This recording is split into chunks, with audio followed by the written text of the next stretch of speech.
Bueno, esta placa que está detrás mío es una placa, recuerdo del veinteño fascista. Bueno, estos días ha salido pues a la luz a raíz de algunas elecciones en un país de nuestro amado continente latinoamericano el término fascista.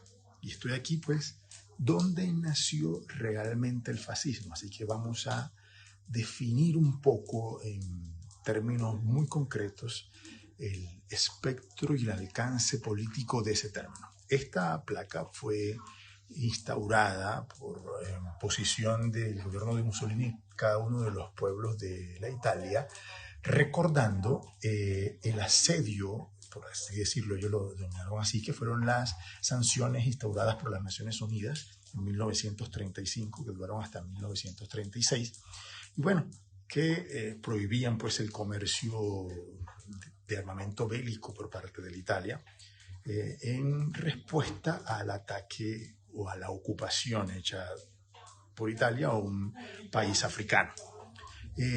Bueno, se mandó a hacer en un mármol especial del gobierno de Mussolini y bueno, en 1945 o 46 después de la guerra, pues los soldados aliados que pasaron por aquí trataron de destruirla y borraron el escrito que había ahí, pero pues resumiendo, dice que en conmemoración al asedio de los pueblos del mundo contra la Italia, pues, y dice que pues los pueblos del mundo le deben demasiado a Italia, resumiendo pues.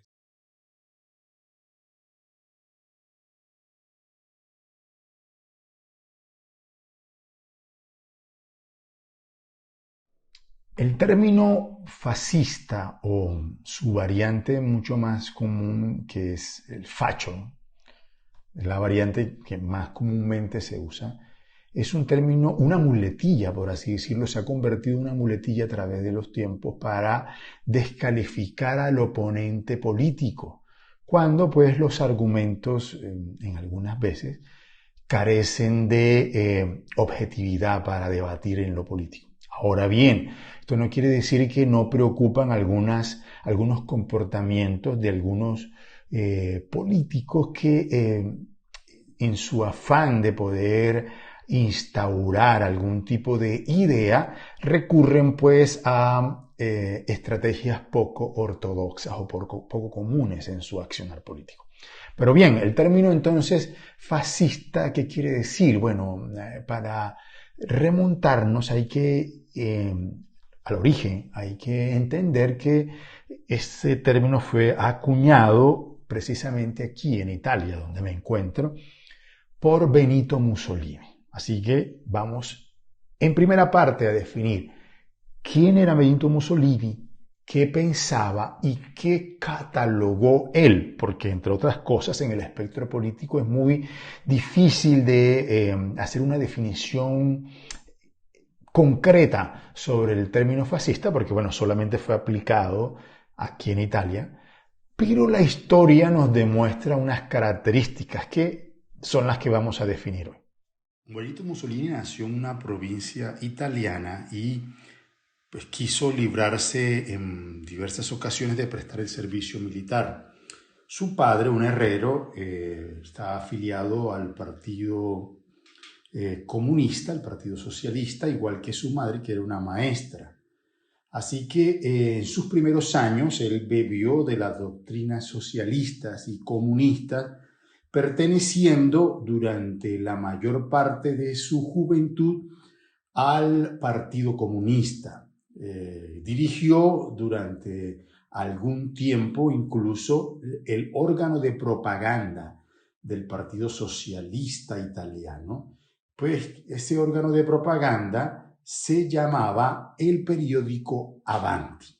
Es decir, que las ideas con las que Benito Mussolini se forma no fueron ideas de derecha ni de ultraderecha. Las ideas con las que Benito Mussolini se forma son ideas socialistas en su inicio. Obbedito a imitazioni o peggio a suggestioni, sono dei poveri deficienti ai quali non sappiamo se dirigere il nostro disprezzo o nostra pietà.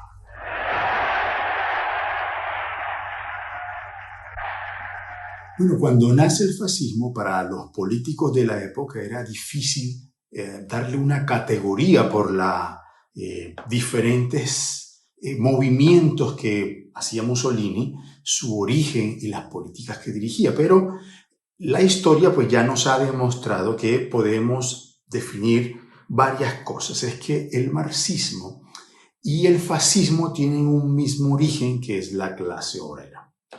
Un mismo objetivo, bueno, diferente desarrollo, pero un mismo objetivo, que es la conquista del Estado a través de una revolución violenta.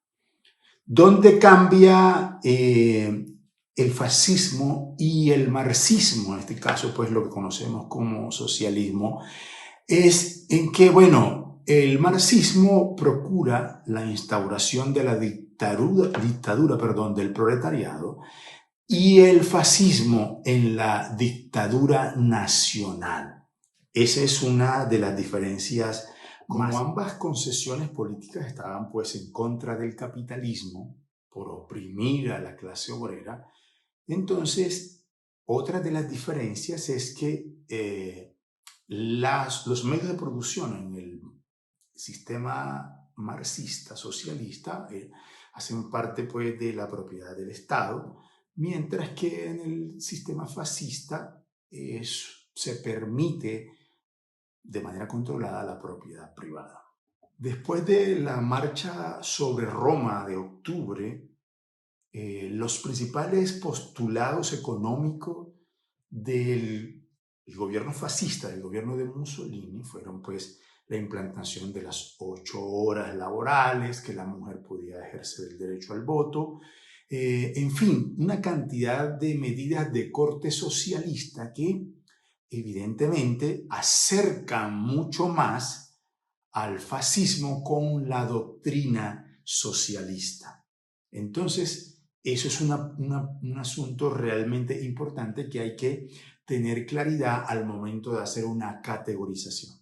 Bueno, y para concluir, después de la marcha sobre Roma y la instauración de un gobierno fascista y las llamadas camisas negras, Hitler mira con cuidado el desarrollo político de Mussolini y decide de alguna manera copiar su desarrollo político. Por eso el fascismo y el nazismo son, por así decirlo, hermanos. Hitler decidió pues no utilizar la misma estrategia violenta que pues trató de hacerlo con el Putsch de Múnich, pero se dio cuenta que debía desarrollar una estrategia política que tardó pues 10 años en la toma del poder, pero en esencia utilizó los postulados fascistas para la instauración de su gobierno nazi.